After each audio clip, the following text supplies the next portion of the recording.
Hello and welcome to the Ballcard Show, the sports podcast. For the Sports Collector. I'm Jason Otero. I'm Gary LeMaster. Season 6, Episode 4. And Gary, we are in the throes of show season. And it's officially popped off. The throes of being buried under what feels like an avalanche of snow. Yeah. I thought I'd give people a break on the Midwest weather report because that's where we started. But when you're middle-aged and you live in Ohio, this is all you get to do is complain about the weather whenever the Buckeyes aren't playing. So that's where we are right now. But this weekend, if you're listening to this right when it drops, busy weekend for us. We hope we have enough inventory for both days. We believe we do, but we're going to find out. We got the Ohio State Card Show. Greeny is putting on at the Kasich Center in the fairgrounds. And then on Sunday, Grove City Card Fest. It's a mega. It's just a mega show. Yep. They got them TCG kids in the other building. That's all right. I'm playing around. It's not hitting my showcases, but I'm doing a little bit You're dabbling. I'm doing a little bit of TCG buy-in for a couple of people. So, and I expect that for you. I expect that from a man who's excited about the Harry Potter release. I expect that from a man who called around to make sure he had a case of SpongeBob to read. I expect that from a man who wears cartoons on his head on purpose. No cartoons on my head today. Just a red tat. Not today. I'm actually let down. Pitchers report in less than a month. So it was time. But I do have a cartoon shirt on. I got my Voltron sweatshirt. Well, I wasn't done making fun of you, but we'll just put a bow in it for now. But that's going to be expected. But we've got both of those shows this week, and then we've been looking. The Ballcard Show is going to be traveling this year. Next month, February, in Nashville. We're looking at some Kentucky locations. We'll be up at the National. We're going to travel a little bit. We've got a few other ones on our radar that are out there. We'll see what we can do with that. But if you're in the Midwest, heading south, spreading out there, like you're going to start seeing us at a lot more of those shows as well. So we've been frantically buying it up. In the meantime, our whatnot has kind of popped off. We're getting there. It feels like we have reached a new step, on that climb. We're nowhere near the top, but we were kind of stuck on a step for a little while, and we've taken a couple upward, which feels like a win. Remind me next time we can unpack this more, because I think, especially with our guest next week, once that's confirmed, this will be a really good conversation. But I want to circle back next week for us to talk about inventory and the role it plays in whatnot compared to other spaces that you sell in. I think there's a lot there, but a big part of this is us figuring out what do people want to see in the live auction format. That's not the same as everything else. So next week we got that. Got a special guest lined up that has built a whatnot business from scratch, and it is literally a monstrosity of a business in that space now with a huge following. So you'll see some promos on that, but that's remind me of that next week. I want us to talk about what we've worked, and then obviously bounce that off of him to see his thoughts as well. Sure. But yeah, it's been popping up. We've been very busy with that. If you haven't noticed, like we're on 3, sometimes 4 times a week between Gary and I doing solo shows. I'll occasionally do a bulk show, although that might have been my last one. I've given that like 3 tries. That's pretty rough. And as the inventory improved, the sales didn't on that. Sometimes you say, all right, I need to find another way with those cards. That's part of the business too. Yeah. But it has been really fun. So if you haven't been on Whatnot, definitely go check it out. Been a lot more people in the rooms lately. I think we probably got 20 shows. You can see them up here strategically placed over my shoulder. Probably like 20 to 30 shows that are already scheduled that you can just save and get a notification. This is getting a little bit of like a commercial. So I would like to change the subject. Yeah, let's show and tell some stuff. We've been doing this the last few weeks, and you guys seem to like it. We've had several comments saying, hey, keep doing that. It's cool. Gives you a little bit of a feel for the stuff we like to buy, either because it's cool or because it sells well. So Jason, you go first this time. I went first last week. All right. I have a stack of cool. I have stuff that I think will sell well, but it's more a stack of really cool things. Now, I didn't have a show over the weekend, and for the first time in, I can't tell you how long, I didn't do anything card related. It was unbelievable. I was bored by noon both days. Not because I didn't want to sit and I wasn't having fun. I was just used to running around nonstop. Yeah. I don't know what to do when I'm not doing anything. All but one of these cards I'm going to show you came from Neuhart Cards in Delaware, which we do a lot of stuff with. Keith is the man. These are really cool cards, and sometimes he gets cards that are just unique enough where there's not going to be a lot of comps, and he's waiting for somebody like me to appreciate it, and that's what this first one is. Topps Rookies and prospects. This is the progression veteran, LaDainian Tomlinson, auto patch to 20. That's gross. LT, game used jersey. The comps on this couldn't find a whole lot. So you kind of have to just look around and see what you can see and go from there, which is the game that I love to play. So that's my first one. LT patch auto to 20. What year is this? 2008. You're up, Gary. All right. First one for me. If you are in our Whatnot streams, you know that we love this guy. But Megatron. Oh, yeah. Refractor, rookie refractor. It's gorgeous. Really nice copy of the card. Picked that up last week and can't wait to get it out in the showcase. This will be the first weekend that it has been in a showcase. All right, 2009, 2010, National Treasures, All NBA, Isaiah Thomas, game used patch numbered to 10 on this one. Now, I don't buy a ton of Isaiah Thomas stuff because it doesn't get requested a lot. But if you do buy this stuff, look for the stuff with the old Pistons uni, like go game use, go low number. No directs on this one either. So we'll find out where this lands. But any of my Detroit people, you got to appreciate Isaiah Thomas to 10. Another raw one. I actually picked this up today, a few hours ago.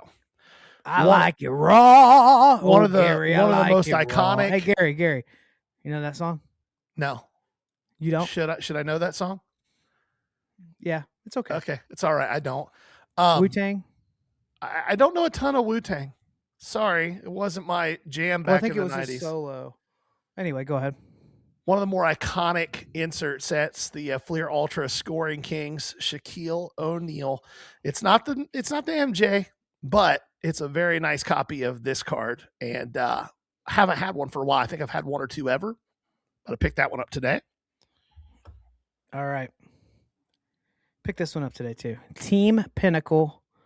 That's Kobe cool. Bryant.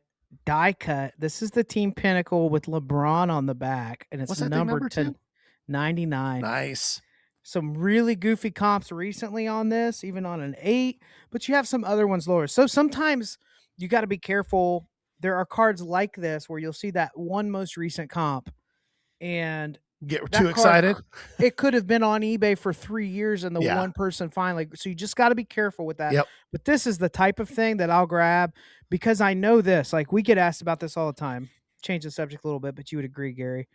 We get asked about why we sell these raw. Why didn't you grade them? Why didn't you grade them? Why didn't you grade them? Because we don't have time, because our approach is to make money off these as quickly as possible and get our margin. But I'm trying to buy more of if the card is going to be a little bit more valuable raw, and I can get one where even if it's an 8, it's an established multiplier off of the raw value. That's kind of a risk mitigator for me. Yep. And that's one that I see helping me a little bit in those sales. Go ahead. This is my favorite thing. This was at the Lima show, just chilling in a top loader on a guy's table. Now, you're going to look at this and you're going to say, who cares? This is an extremely rare card. That's Adam Vinatieri's only rookie card. He's not in any other sets. Yep. And it sells well. Like it's routinely $100 plus card. I think a PSA 9 just went off at like 138, 137, something like that a couple of days ago. I saw it sitting there. I was familiar with the card. You never see him. And I was like, yeah, I'll just take that. I just paid his price tag on it. Because who knows when I'll have a chance to grab one and stick it in the showcase again. All right. This one is a little weird because I don't see this set a lot, but you just had the Seaver patch auto to 5. Do you still have that one? I'm assuming you do. It's one that's going to take a while to sell. Yeah. Same with this. But when I saw the patch and what it was numbered to, and that was game used, and that was an all-timer, I had to grab it. Al Kaline on the triple color patch, numbered to 10 out of the 2008 Baseball Heroes set. I'll tell you guys this. If there was a design that is slept on value-wise in those boxes more than anything else, this, you could convince me this is 1993 junk wax, right? Without the patch there. But there's a lot of parallels in this set of Hall of Fame names. There's some relics that I've seen in value boxes from Hall of Famers where people just didn't pay attention. So Alkaline, 3-colored, nasty little lightning bolt looking patch to 10. That's my next pickup to show off. And I'll tell you what, the game used Hall of Fame stuff is taking It should. Yeah, Good, finally. Go check and look at what Clemente game use non-numbered stuff is doing. Like, it's crazy. Let's see. Next, I'll save the best one for last. This is another one of my favorite ones. This is not a massive card, but there's only 2 or 3 raw sales of the card ever. This is the highest graded version across every company. It's the Mirror Blue Eddie George, numbered to 50. Nice. 03 of 50. A 9.5 is a huge grade on that. There are no PSA 9s or 10s. 2 raw sales ever, to your point, like stuff that's hard to comp and find. And is Ohio State legend. We're in Ohio. Yep. That's a good one. All right. This is probably my favorite card I picked up last week. Not the biggest card by any means, but when you consider what it would have been like to hit this one and to open it, Mystery Refractor, Barry Sanders. That's nasty. 1996-95. Yeah. In a PSA 8. Early refractor. Early second mystery, year finest. Yeah. Second year finest. And obviously, Barry 8s, 9s, 10s, 7s on super rare stuff. Still plenty of demand in the market for that. I'll be shocked if this makes it through Saturday. Yeah. Shocked. Yeah, I picked up a really nice Barry this last week, a refractor chrome insert Barry in a PSA 9 too. All right, last one for me. Another one that I picked up today. Hard to go wrong with Jim Brady rookies. What's fun about this one is this particular card was kind of languishing for a while. But so far this year in January, every sale has been higher than the last. Oh, really? And it's just kind of upticked. And the last sale was a min gem as well. And it was significantly higher than the rest. So pretty excited to pick that one up today. Yep. Keith, I forgot to say this to you. Keith picked up the absolute red to 100 Brady rookie. Oh, yeah, you didn't tell me about that. I'll have to ask. He just got it in from PSA. Didn't get a super high grade, but I think it was an 8. I think he got an 8 or a 9 on it. Does he have it in the case yet? No, I think this one gets broken out for the show. Yeah, for the national. Yeah, there was that, a couple PMGs. He showed me. He's got some candy there. I knew he had some PMGs. He had bought like 3 PMGs last week. So, yep. We'll get him on to do show and tell with us one day. Okay. We've been through show and tell. Let's catch people up on a little bit of news. Not a ton going on, but a couple stories that some of that we're sure you've heard and others that you maybe need a little more perspective on. Gary, why don't you kick this off with this Discord fiasco? Yeah, so named Ryan. There's a huge Discord channel, Ryan's Cards, and at its peak, there are about 8,000 members, and they were all paying $20 a month for access to the Discord. Now, what was provided for that $20 a month? A whole lot of repackers in there buying, a whole lot. And so if you had access to stuff, you were going to get pretty good payouts on your stuff. It was a hub. The guy who owned it decided that the $160K a month that was coming in wasn't quite enough. And he wanted to middleman deals, but not really tell anybody he was middlemaning them. Like, I'm going to buy from this person, sell to this person, get paid from the person I'm selling it to before I pay the person I'm buying it from. Long story short, got caught with his hand in the cookie jar there to the tune of about $250,000. Now you mentioned that you thought that he had since sold the Discord channel. That's my understanding. But again, when it comes to this hobby gossip, I feel like people just hit record and say whatever. So I wasn't able to verify that, but that's what I had heard. The takeaway from this, guys, is a really simple one, and it's why we wanted to bring it up, because like Jason said, in some ways, this is just hobby gossip, not necessarily hobby news. But it's important because I think most people think I'm paying $20 a month to be part of something.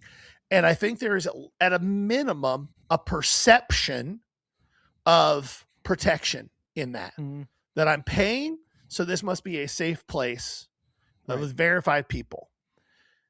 Obviously, that's not the case. It doesn't matter whether you're paying to be a part of something or not. Do your due diligence. Do your homework. We've talked about this ad nauseum in the past. Most scams, not all, but most scams can be avoided if you just slow down, take a deep breath, look at everything, and say, this is the way I'm comfortable with this deal going forward. And if the other person isn't, don't do the deal. Right. Yeah, I think that's important. Another thing to remember is just because somebody has a Discord doesn't mean that they carry some level of authority in the hobby or a level of credibility just because they have gated content. Gary and I have talked about one of the things that we'd like to add in 2026 is some more ways for people to get connected. Discord might be the right platform for that. But the moment that everything just becomes about a monetization or a hub for transactions, the creator or the person building that has just put a responsibility on themselves to manage it. So to hear that the person that had this was borrowing money, going full Chad Smith, telling them they were going to pay him back, they just need a little bit, I've got all this stuff coming in, blah, blah, blah. Listen, very straightforward and simple. Very straightforward. I can't speak for you, Gary. I can speak for me. I've never asked somebody to give me stuff that I'm not going to pay for in that moment. Right. Not once in my business. Not one single time. I've not borrowed, which there's nothing wrong if people do, but you better have that stuff written down. Why in the world do we think that because you like cardboard pictures of athletes and somebody else does that they're ethical and that doesn't mean anything. No. It doesn't mean anything. That's like when people are like, do you like to eat? Yeah. Well, we're going to be best friends. Right? Well, like it's a nothing. It's a nothing statement, right? Even you and I, our business, we've been friends for years. Never once. And our business, we have an operating agreement that spells out every single thing. Several pages. Yes. So that there's no question about it. And you can avoid your friendship being affected. You can say, this is the business lane. This is this. Handshake deals are great until they're not. And it's not worth dealing with the headache when they're not. And when they're not, you've already lent the money out. Yes. So just a quick refresher.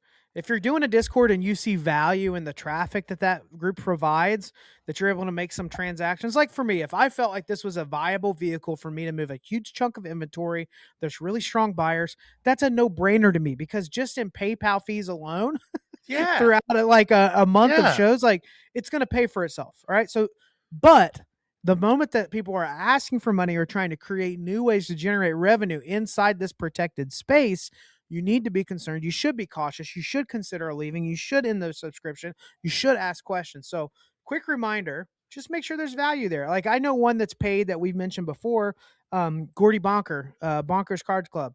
Like he does a monthly call. They talk vintage cards. He brings in guests. The value is focused more on the community piece of that. And he's hoping that people find it there. Sure, I'm certain, I don't know for a fact, I would have to guess that platform is very beneficial for Gordy for sourcing cards, that people have a place to go sell to create liquidity there. I think that's a great value as well. But I think there's got to be something in the space that's the secret sauce. And it sounds like the focus is more around the community side of that than it is the transacting. If you're going to do the transacting side, then just be prepared to be, to be held to the full extent of the law if you do anything that's unethical. Yep. That's the way exactly it should be. That's so exactly just be careful. For those of you listening, everybody's pushing a Discord, gated content, monthly content. It's not that it's wrong or you're going to get screwed over for doing some type of subscription. Just see where the value is. And so for me, it's like if the value is they're providing community and valuable content that's going to make me better, that's worth every penny. Cool. If the value is I hope I can sell more cards in there and so-and-so is going to introduce me, that should be a little bit of a red flag for you. Make sure that it's what people are saying that it is. Talk to other people that are in the group, that kind of stuff. So, yep. Speaking of ethical things, and I want to make a very clear distinction here because there are two relatively well-known entities that operate with this same name within the space. One of them is who we will be set up with in Nashville in February. They are in Knoxville, Tennessee, and that is Underdog Sports Cards and Collectibles. That is not who we are talking about here. That's not who we're about to talk about. That is not who we are about to talk about in any way, shape, or form. But hey, before you move on, yeah, what's the dates? Like 18th to 21st? The 20th and 21st. 20th and 21st, Nashville, Tennessee. We're coming for you. We'll be down there. Come say hey to us. I know we're going to run into some friends like Clever Cuban and some others that are set up down there already. Big Z, some of the other influencers that we've talked with or interviewed in the past. Come say hey. We'll be down there. All right. We sorry. will be there. That's okay. Nice little interlude. So the other Underdog Sports is based out of Wisconsin, and they're the Underdog Sports. I believe that's what they are at eBay as well.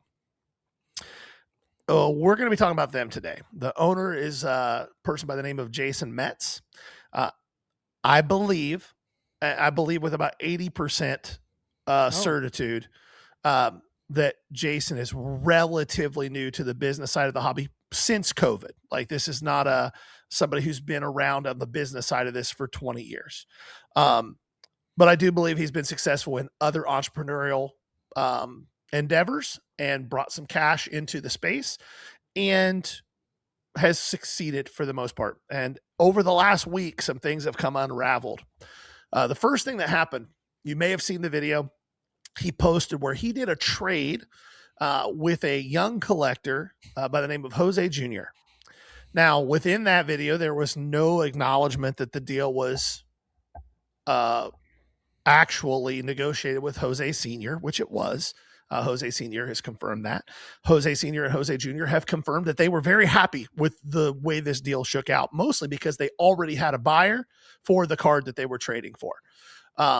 So they were happy. Time out. Yes. So break this down, because I want to break down just the first half of the story is that video released, right? And people lost their minds because they assumed this kid was being taken advantage of. Yes. I could tell you something. If you go back and watch that clip, Jose Jr.'s not thought about money yet in his life. No. And I'm not sure he's going to have to. Right. And that stack of kabooms that he was trading for meant not, like, you could see he was like, yeah, whatever. Yeah. Whatever. This is just what they do. And I know for some people, you know, I think there's a huge hobby hang up with negativity. A lot of times there is, and we'll get pushback for this. We do this every time. And we can even be in this category and people are going to freak out. There is a negative view of people that have money to just full on play the game in the sports card space and buy the big hits and flip them and make money off of it and walk into a show planning on dropping several hundreds of thousands of dollars. The rest of the collectors tend to get a little worked up because of this inequality that they feel, or this unfairness. So first off, let me back up. We don't know how Jose Jr. was born into a family with this opportunity or how he was able to get, into this stuff. But it was very clear to me that this kid wasn't even fazed by this trade. So everybody was all worked up about it. That was put to rest. Yeah. However, some things weren't. Go ahead. Yeah. Well, and before I go ahead, I'm going to chime in to just summarize my view on what you were just saying. I hate pocket watchers. If that's you, stop it. If somebody pays what they want to pay for a card and nobody lied to them about it, nobody said anything other than, and they had access to the same information everybody else did, who cares? Yep. If they paid more or less, who cares? Stop pocket watching. It has nothing to do with you. Okay, so let's move forward. So that video happened. Metz got a ton of blowback on that. His business got a ton of blowback on that. Opportunity, right? Great opportunity for him. Yeah, I mean, honestly, it was a huge amount of publicity. I mean, they got, if you didn't see the video, basically for a Tyler Shug green kaboom, which is Tyler Shug's one of one kaboom, it's probably his best card. Yeah. They got like 3 gold kabooms, including a Drake May PSA 9, and several other cards. It was probably $80,000, $90,000 worth of cards for that one card. But again, can you imagine going all in on Tyler Shug? Well, I could if I already had a buyer for Tyler Shug. Just like with Pokemon I'd stuff. be a nervous wreck even if I knew I had a buyer. I'm not buying Pokemon stuff to throw in my showcase. I'm buying it because I already have a buyer for it. I'd have been like, you sure, bro? So that happens. Well, then this week, and this is where things took a really, really, really weird turn. And you can go find all of this. It is all publicly available right now on the Facebook page, Sports Card Scammer Tracker. Go search the name and you will find a thread with all of this, including screenshots, the whole 9 yards. So nothing we are saying here is conjecture in any way. We're just reporting what we have seen. Underdog Sports, Metz, they had a very large percentage of the available purple and gold and green kabooms that were available on the market.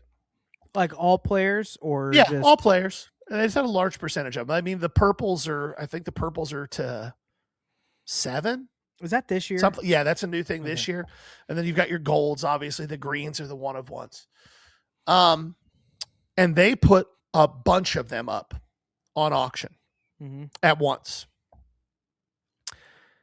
And lo and behold, one bidder is bidding really strong on all of them. Must really like them. Every single one of them. He's also never bid on an auction outside of auctions by Underdog Sports of big cards. I only buy kaboons from Underdog Sports, dog. And turns out that guy's an employee of Underdog Sports. Hey, so can I say it? Sure. Defensive shield. Yeah, defensive shield bidding. Well, when confronted with this by several people who figured it out, the owner immediately went to threats of litigation and defamation, which is hilarious. It just means that he doesn't have any idea what any of those things means. Yeah. Maybe we'll get one. Went on rampages before finally apologizing and asking what can be done to put this to bed, because he realizes he is cooked sideways. He is cooked sideways. That's not the word I would normally use, but this is a PG-13. Yes, he is not Dr. James Beckett. This is a PG-13 podcast, so I won't say what I would normally say. Then he comes clean and says, yes, it was our employee that was bidding on these, but we didn't know it. We had no idea. He was just saying that he would have happily bought those at those prices.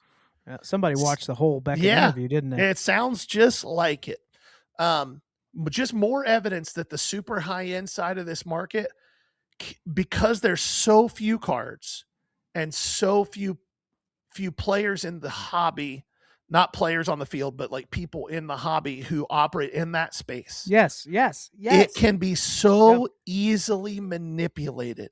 It's not that many people buying the top 10% of cards. No, it's not too many people buying $80,000, $100,000, $1 million cards. Yes. It's a small number of people. And that groups. Market can be absolutely easily manipulated, which was the point of the person who brought all this to light. He did this trade, and yes, Jose Jr. and Jose Sr. were happy with it, but was he previously holding down the value of those? Well, and here's the thing, gold kabooms until he had a bunch of them? We talk about propped up market. Listen, it's a 101. It's a kaboom. I'm telling you, the other kabooms, there's a bajillion of them. Yep. And until enough people say, that shouldn't be a $500, that shouldn't be an $800, that shouldn't be a $1,500 card. There are cards that should be. I have seen beautiful, exquisite patch autos. I've held some of the nastiest high-end upper deck hockey cards that are worth more than any of you non-hockey people would imagine, right? I've held super high-grade, really valuable. I'm telling you right now, that stuff is propped. I don't care. The only people that get mad when you say it are repackers that depend on that, providing a level of liquidity to their customers. And it's really, really difficult to manipulate a market with tens of thousands of people operating in it.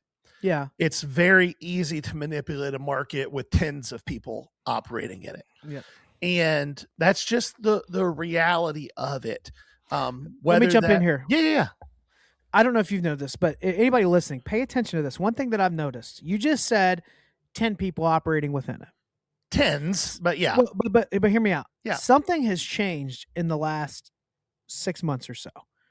And you saying that pointed it out to me. I don't notice this on like single sales on whatnot, but on repack breaks, it used to be, and I'm talking like a year ago, well-known brands are going to have a couple hundred people in the room. Yeah. Now you see a lot more of them that have 25 people. Yep. And it's the same 25 people. And it's the day shift guy that knows how to get every penny out of this, doing his job with his regulars. But if you start to notice on these repacks, there's not even a couple hundred people in the room and they're selling the same amount of product. The math here is the same 10 people keep buying back in because they're in this belief that what they're getting provides some level of value, or they're just addicted to gambling and they're not allowed to walk into a casino in 50 states. Bingo. So That's the reality. So there's evidence from this employee that they've been defensive shill bidding or whatever you want to call it. And so underdog Jason Metz is saying this was happening, but it was good intentions. No, he's saying we didn't know it was happening, but once we found out it was happening, this employee said that he was happy to buy the cards and would have paid that to then resell them himself. I wonder if they were threatened with legal action too, because that's extortion, right? Entirely possible. I think that at the end of the day, pretty good rule of thumb. If somebody is actively voicing their threat for legal action against you, you don't really have too much to be worried about. It's the people who just go, okay, and hang up the phone. And then 3 months later, you get a subpoena or you get a summons or you get served. The people screaming at the top of their lungs, I'm going to sue you. Okay. Sometimes, but not always. Yeah. Not always, but like, oh, okay, go ahead. The irony here is all this came unraveled because somebody thought they really needed to post a fake video of a kid that never made this trade. Yep. That's really it. Yeah. Like I get it content wise, but I'll tell you this. You know what collectors are tired of? Content creators staging content. They're tired of BS. They're tired of BS. Yeah, well, that's what I'm saying. Like somebody told content creators a few years ago, we got to set up these videos, man, and it would look better. Could we do that with the kid? You know how many people are doing that? Like 5 people do that effectively. There's a reason we like don't it do doesn't. It. Well, it's not real. No, it's not true. Real, and it's the same thing that everybody. It's just dumb. Yeah. Easiest way to say it. So anyhow, what do we have next, Jason? We covered the news. Let's jump in. So we kicked it off this year. We're still fine-tuning it. He's been doing a great job with it so far. Keith Neuhart at Neuhart Cards is going to talk about how liquidity works both ways between the shop and the customer. Let's check it out.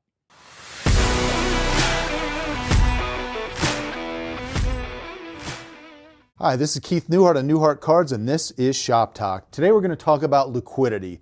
So liquidity is a fine thing. We're in an industry that's a little bit different from everyone else's. So you can buy product from us, but you can also sell back that same exact product. So let's talk about it for a second.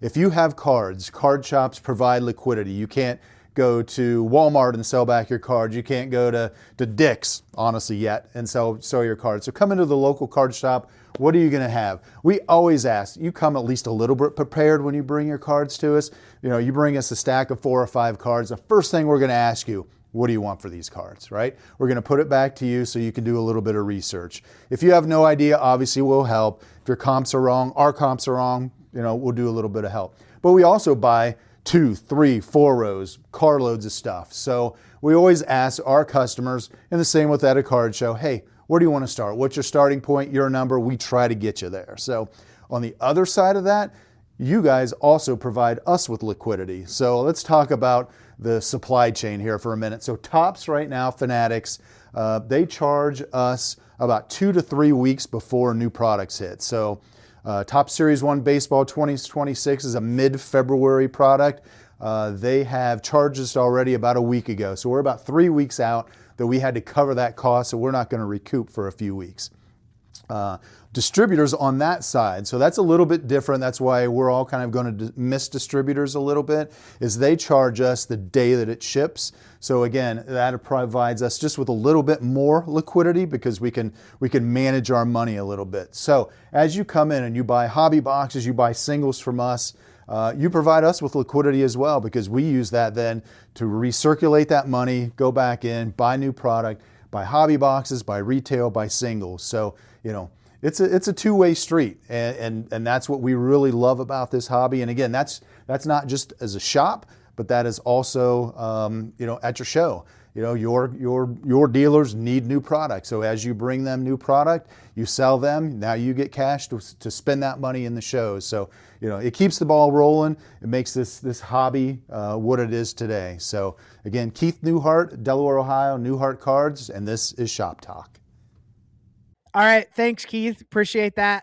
I hadn't realized that Topps was asking for basically 3 weeks in advance, paying for it. On the wax product, the distributors, when they have distributors, it's paid upon shipping, right? But that's one of the new dynamics here. So having 3 weeks out there floating it out of when the product's supposed to come in a smaller shop. At one point, Topps was giving people a 90-day term. So they've tightened that thing way back. No, give me that money yesterday. Give me that money yesterday. So when you walk into a shop and you buy some singles and you buy some wax, and I mean, it all churns back around. The money they offer you goes right back into the wax. But I like that Keith can offer a perspective that is a little more forward. It's not gated content, but he's like, hey, here's what's going through my mind. So hopefully you guys are paying attention to this, because he's actually dropping nuggets along the way for guys like Gary and I that do business with shop owners. Yeah. And I mean, a little more perspective. He's been doing it for almost 25 years. Yep. Well, no, 15 years. 15. Yep. 15 years. So he knows his stuff. He's been through the ups and downs of several cycles. Been through a few waves of it. Yeah. Okay. Speaking of few waves of it, I want to do something. You'd mentioned this. Oh, no. I thought it was a fun idea for our value box today. Yep. I want to say, if we were starting a card business individually in 2026. From scratch. Okay. What are the steps we take? Now, a couple of caveats with this. We're going to assume you don't have very much money. So you've got $1,000. Now, for those of you saying, I don't have $1,000, the principles will still apply. We tried to pick a number where it's like, you can't really go get a lot. You gotta be very careful. Let's assume that you have a collection and you have $5,000 worth of cards. You've got maybe a handful of showcase cards. We'll call those $100 and up. They could be $500, $200, probably $100 to $200, right? And then the large majority of your stuff's going to be $2 to $7 value. That's what most collectors have. They have a box. They knew it wasn't a hit, but it was something, so they kept it. And here we are with this inventory. Time-wise, you have about 15 to 20 hours a week to launch this business because you have other things going on. So let's just back it up, start over. What would you do if you were starting that business? So, Gary, what's your first priority as you're starting a new business for cards in 2026? For me, priority number one is realizing that my cash position at having $1,000 is not enough to actually do much. So what can I do to take that $5,000 worth of cards that I have and turn that into liquidity? And that starts for me with looking at my collection from up here and going, okay, what of this do I actually care about that I want to be with me and my family until I leave this earth? Anything that doesn't fit in that bucket I'm going to do everything I can to turn it into cash as quickly as possible. And that may mean that I get less than full value for it. If it's the really low end stuff, I might only get 30, 35% for it. But that is cash that I can put to work in my business immediately. That's priority one. Priority one for me is I'm somebody that can get a lot of different ideas of what I'm going to get excited about. So I need to nail down this commitment to my business. Okay. So the first thing I would recommend is you come up with your brand name, you file your LLC, you get your federal EIN number, and you set up a business bank account. The moment that has happened, I have had to spend money and I have not received any. And there's something for some people like me where that is a great motivator. When I bought a Ricoh 8170 to start my eBay business, I did not want to scan. I wasn't excited about scanning. I'd spent $800 on a scanner. So by God, we're going to scan. We're getting it back. So like, I think for some people, like the first thing is like, I've had so many ideas I've never acted on. If I'm starting a car business in 2026, the first thing is I'm going to get this thing set up. You know, depending on the state, it could be up to a few $100. Most of them, it's like $100 thereabout. You can get your account set up and get rolling with that. But that's step number one, is treat your business like a business in my mind. So you're taking a look at what you have already.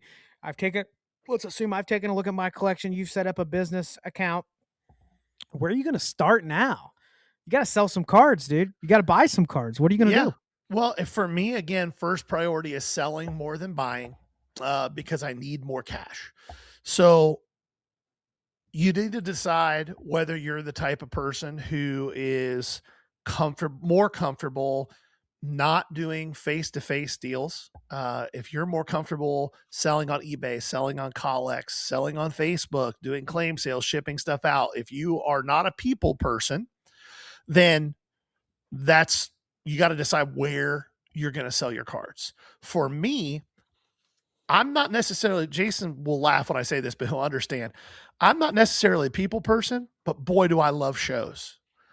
So for me, it would be, okay, here's what I have of this $5,000 worth of cards. I sat $1,000 of it aside that is going to die with me. So there's $4,000 worth of cards.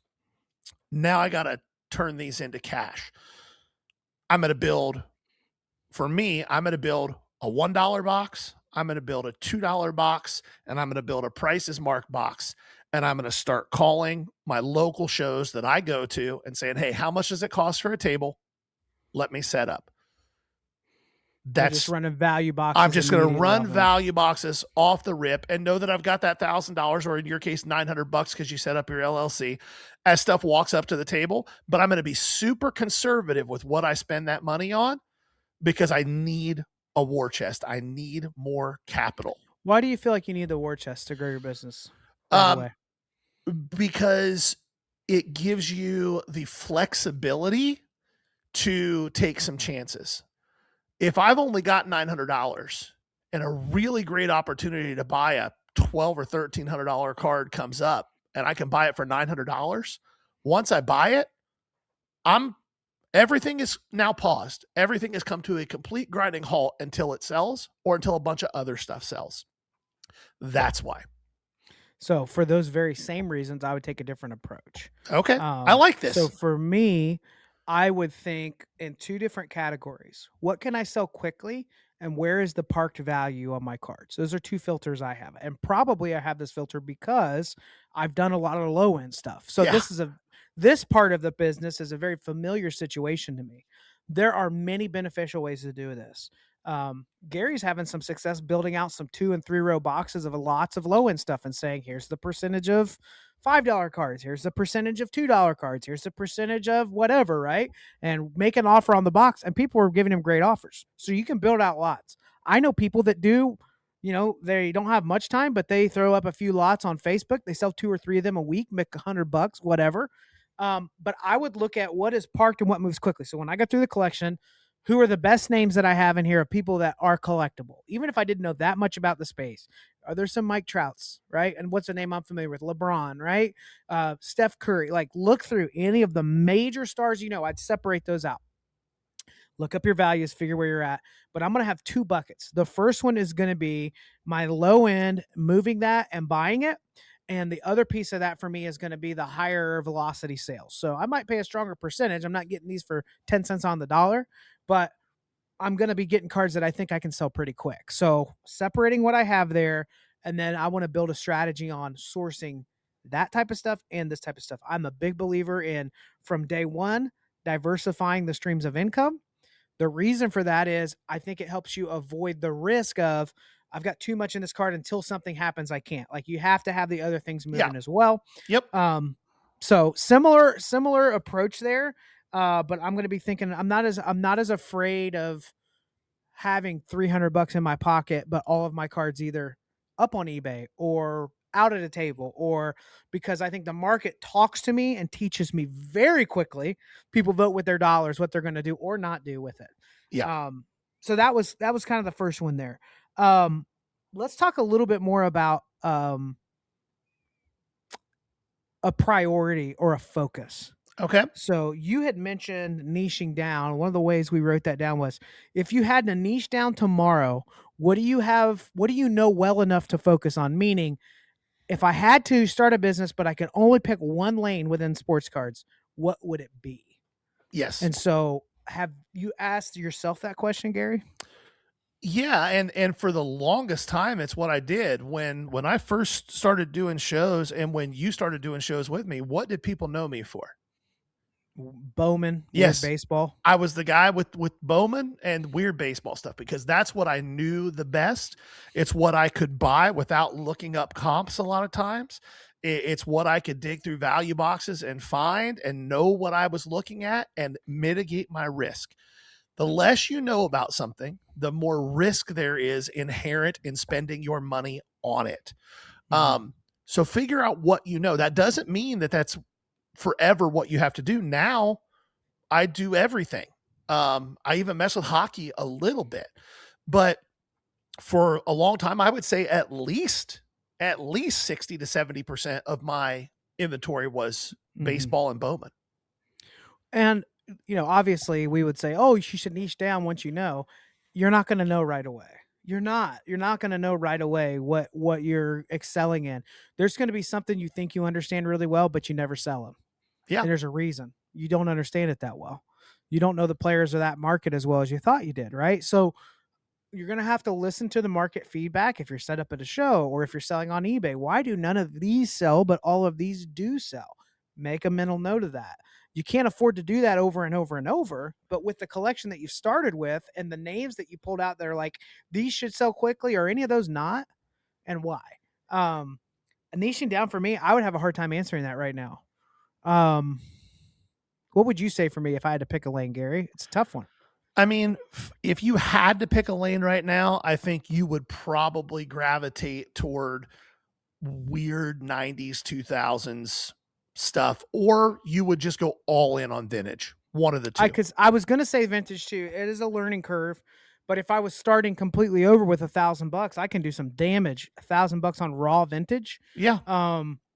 Now things you'll need to think about in my business since I'm just starting it. Am I able to keep buying this on a regular basis? Only if you can sell it. Only if you could sell it. But okay, I sold it. Yep. Where's all the raw vintage? Like, you have to think through that. Oh, like, yeah.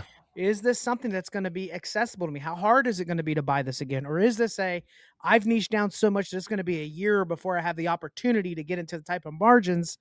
You really need to think through that. Late 90s basketball is one that I would kind of gravitate to because I really love it. I find it interesting. There's more of a range on the value, so I can work the percentages a little bit better.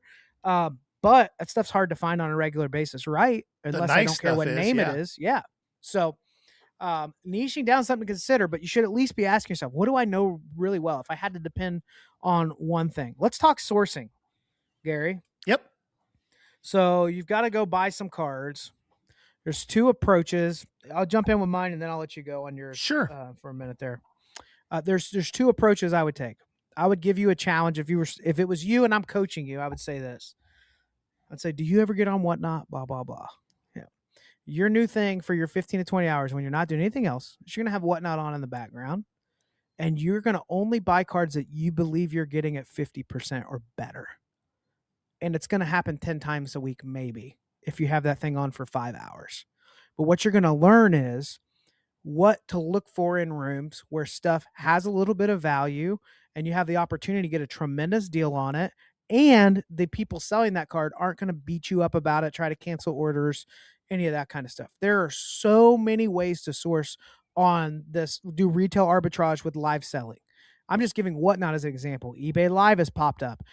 Prestige, all these platforms are live selling is not going anywhere anytime soon. So the people that learn what to look for on the higher value stuff, I say that it's like maybe it's $20 to $50 stuff, and you're like, I'm only going to get stuff at 50% or better. That's a risk averse way of seeing way more cards, learning what people will spend. Now, Whatnot can be weird. You get in a hot room where somebody's yelling and lying about the value. That's not the right space to learn. But you get in a decent room, you might see 150 cards in an hour and a half if they're hustling, and you'll learn about some values and get some deals. So I would do that. And the second thing I would tell you is you're going to take $100 and you're going to go to a local card show and you're going to buy a whole box of cards for $100. And you're going to be told no the first 10 times you ask for it. And eventually you'll find a box that somebody will sell you for $100. You're going to make sure there's $100 in there. And then everything on that is gravy. But you're going to force yourself to start to see the value in the work of bulk orders. So you can kind of you could dabble. So maybe that first few weeks would be like $300, $200 on Whatnot, get $100 at a show to try to find a bulk box. Okay. I think for me, where am I going to buy is pretty simple. When I first started doing this, I bought 90% of my cards at the show because I set up at shows. And your best buying opportunities are going to be the ones that walk up to your table. They really are. Now, you need to set some parameters early on because you don't have an unlimited budget. I would suggest that you don't ever want to be in less than a 50% cash ratio from what you started with. So if you've got $1,000, you don't want to spend more than $500. That's my opinion. I know you don't see it the same way. That's okay. Because if you screw up and you overspend or you buy the wrong stuff that takes forever to sell, you've still got some money to start with the next week.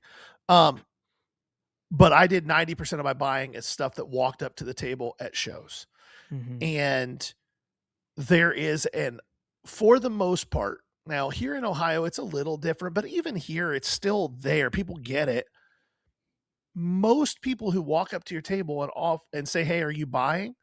There's kind of an implied understanding that you're not paying 100% of comps. There are some people that don't get that, but most people understand it. And it opens up the opportunity for you to trade. It opens up the opportunity for you to maybe buy something that's a little weird and just be honest. Hey, yeah, I see this is worth $100, but only 3 of them have sold in the last 5 years. It may be another year before this one sells. I'd love to buy it from you, but taking that into account, I can probably only pay you $60 for it. If that interests you, cool. If not, I totally understand. Shop it around the room. It's a standing offer. But those interactions are going to give you lots of opportunity to not only learn about the cards you're buying, about what people are interested in selling, but it's also going to give you the opportunity to perfect your craft. Because believe me, interacting with customers in this world is a craft. It's something you have to practice. It's something you have to learn to be good at. If you want to be change successful. your approach over and over too. Yeah. Stuff changes. Now expectations change in the space. There are phrases you'll use that one year it's fine, and the next year that kind of triggers people. Yeah. I saw a video where somebody said that, and here's what happened, right? Like, so you just have to be. Now, if you're just starting a business, I would say target a smaller local show. Don't go buy a $200 table and expect something crazy to happen. Especially if you're sitting at, if you got $5K worth of inventory, you probably have $2K worth of sellable stuff. 50 tables or less is what I would start with if I was just starting fresh. But I think most people starting a business, I think you and I have learned this. Most people starting a business, the thought of jumping into shows right away is just way too intimidating for them. Way too, like we're usually begging people, just go sign up for your first show. It's not as hard as you think. And we'd say the same thing there, but we know most of you are going to try to find an outlet online. This is where I would say this. Unpopular opinion incoming. Don't start on Whatnot right away. No. But one thing you should do right away is turn your camera on. Yes. Hey, I'm going to start this business. I have no idea if it's going to be successful. Today, I'm going through my collection to find blah, blah, blah. Do this with me. And you'll watch a following of people in the exact same life experience as you, going through the exact same thing, start to follow what's going on. With an audience, I think you can jump into Whatnot. But understand this, it's not easy. There was a time when Whatnot was very gated at first, right? You had to do a full-on interview process. We got in way back in the day, but we had to have the podcast to get in. We did nothing with it because we just weren't sure. We were hearing rumors about Whatnot. We were kind of staying out of it. Fast forward a little bit, and they opened the floodgates where like anybody can join Whatnot. If you're alive. The people that had already been in Whatnot when that traffic came in just raked it in. They did great on it. Most people jumping in now, if you went and bought at 70% singles this week, where let me finish my thought here. You went and bought singles at 70% this week at a show, which most people say, 70%, not too bad. And you go run it on Whatnot, there's a really good chance you're going to lose money. Really good chance. You have to have enough people in a room bidding on the same card for there to be an auction. You need at least 2. So if you have 10 people in your room and only 2 are interested in your card, I hope they're more interested than $2. Right. Or you're getting $2. Whatnot is a space where the type of inventory you need, that target shifts as well. Same with eBay. Yes. You'll learn it there too. But the reason I'm saying that is don't just jump in with both feet without a plan, without understanding. There are people that have done this before, and I'm just telling you, jumping in right away with Whatnot, if you have several boxes of stuff where you legitimately don't care, and you're like, if I get $500 out of this collection just to get started, but I learned Whatnot, it's worth it, go nuts. Yep. But most people jumping in, you go buy this inventory, I'm going to start a Whatnot business, you're going to lose money for the first 2 to 3 months. If you can get through that, then it'll take off. Or you build a little bit of a community of following. If I was doing Whatnot early on with my business, it would be all buy it now. Here's this card. Let me show you another cool card. Oh, what's that? You want to see this card again? Yeah, I'll sell it to you. Oh, well, I've got 165 on it.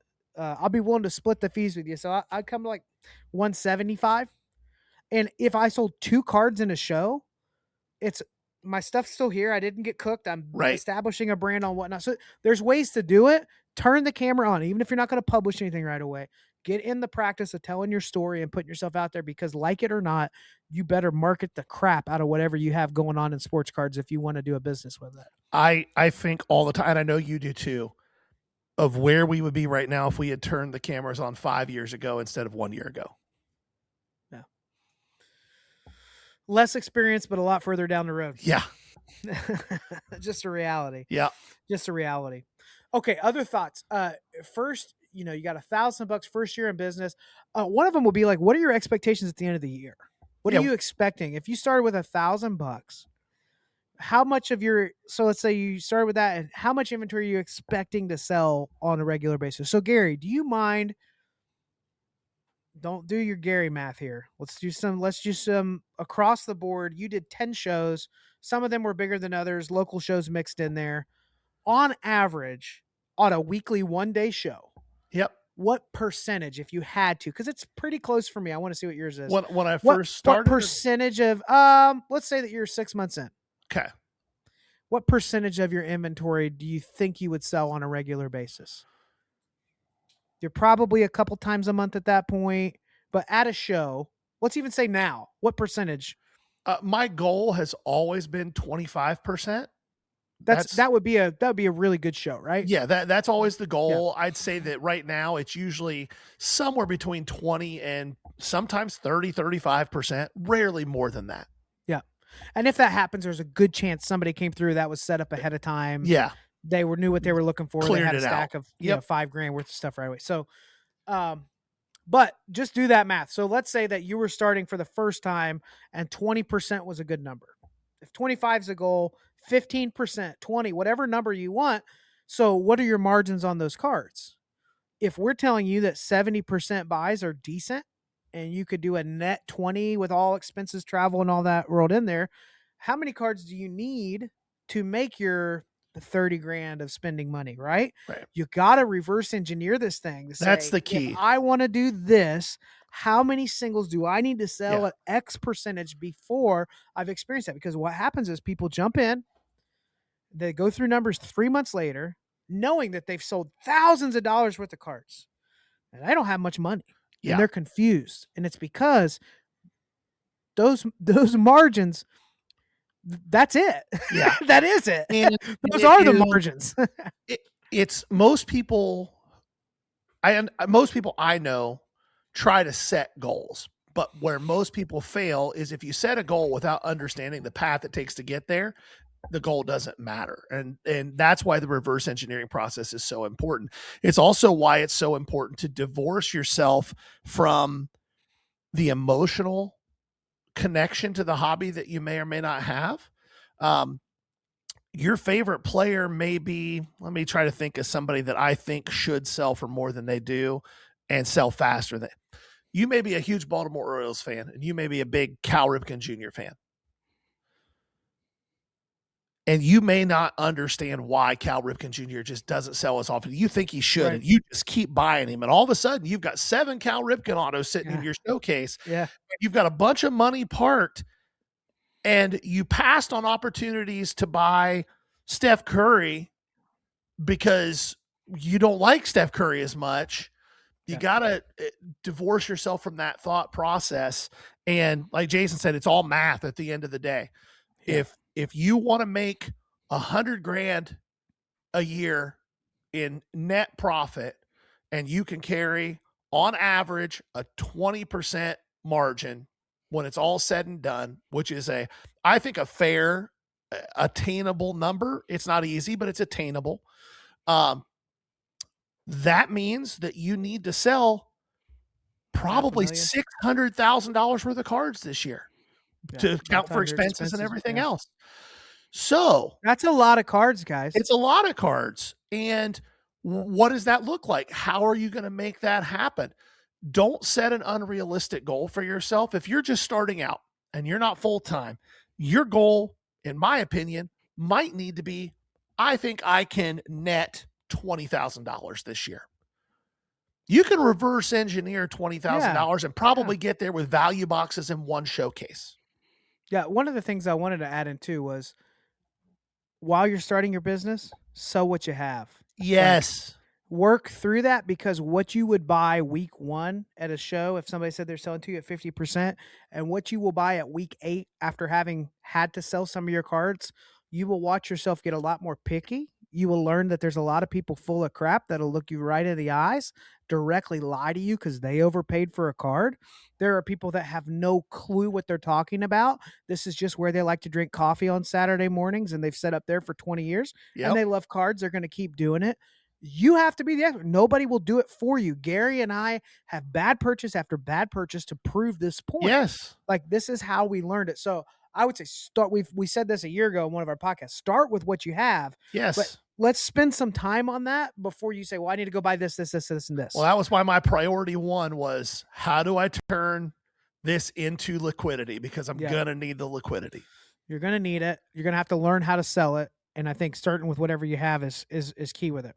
If you're somebody that's listening to this by chance and you were like new to the space this winter, you got some boxes for Christmas, you're getting in, and you're like, where do I start? I don't have a $5,000 collection, right? Don't go buy boxes of cards. No. If you want to do a business with it, buy singles. I would still encourage you to start with the lower end stuff. Go to the $5 or $10 boxes at your local card shop. If it's a $1 box, I'm going to look up cards that I think might be worth $5, and I'm going to build a pile of the cards in here that are worth $5. I found 5 of them. Cool. $10 box. I spent an hour here. I found 10 cards worth $20, or vice versa. Like, however that works, but you're going to have to dig. You're not going to be an expert at it for a long time. It's going to take a bajillion reps. We gave the $20 challenge last year, and I encourage everybody to do it. Go to your card show this weekend. Go to your card shop, your LCS. You have $20 to spend in their dollar boxes. Don't necessarily look everything up. Dig through the dollar boxes, find 20 cards that you think are worth more than $1 each, and go home and see how you did. Mm-hmm. If you're scared of losing the $20, look them up right there in the shop. Nobody cares. Yeah. And actually try that. I will follow up what Jason just said, though. And I think it's important, and Jason's probably going to disagree with me here, and that's okay.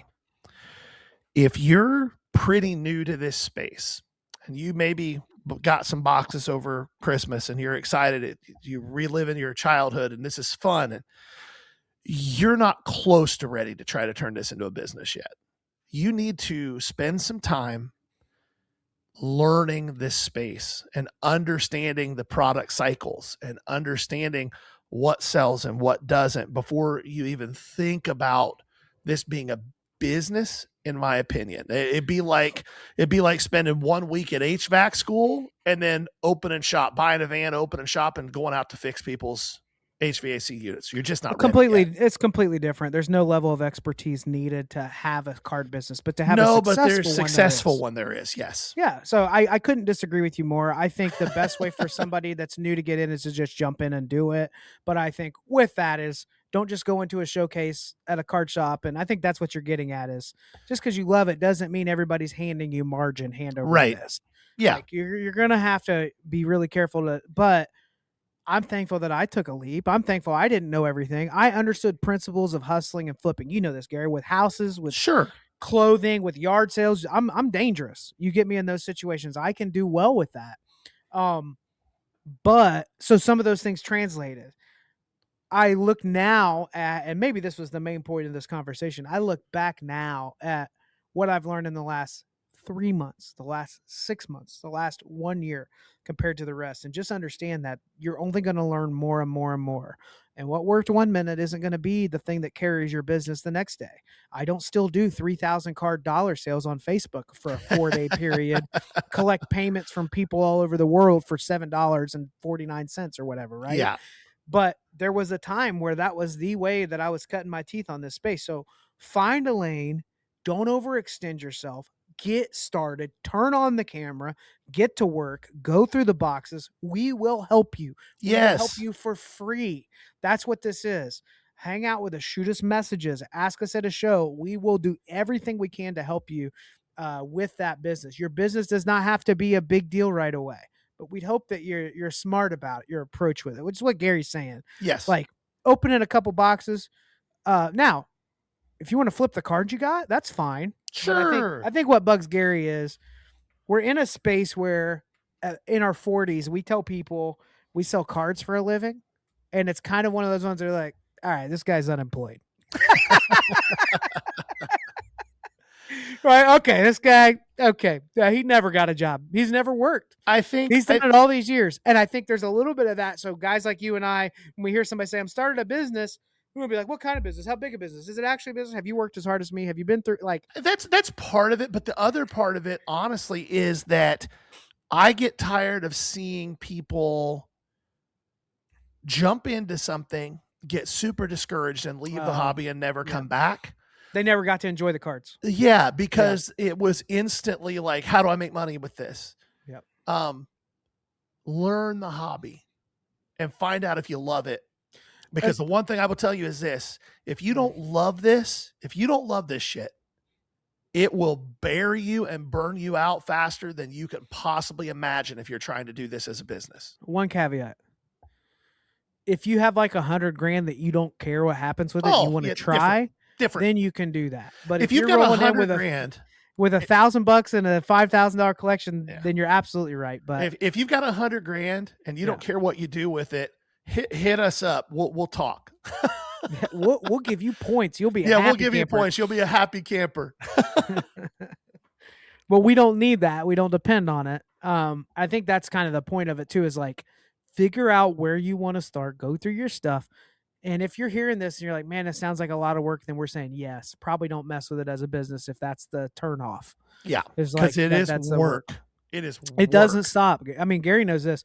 I've had a big uptick with eBay. Whatnot's been really good for me. The solo shows have been performing well. My show inventory scaled up. I don't have time. I'm out of it. I'm out of time. I'm exhausted. Like genuinely. Like Gary bugs me sometimes like, dude, you got to take a day off. And it's that there's nobody. It's not that I'm not doing like the fake hustle Grant Cardone. 10X that, bro. I hate that stuff. I hate that dumb. Stuff. But at some point, you're going to realize just how much work's in front of you and you can only do so much of it. So niching down will help. Being specific, being picky, look the card over. That's another one. Spend more time looking the raw cards over. Yeah. That's something I wish I'd done. Spend a little more time on, just really getting a feel for what presents well, what doesn't, what's going to sit there longer, all that. But okay, well, we managed to make this another long episode as well. We're at an hour, not an hour and a half. We're good. I guess that's true.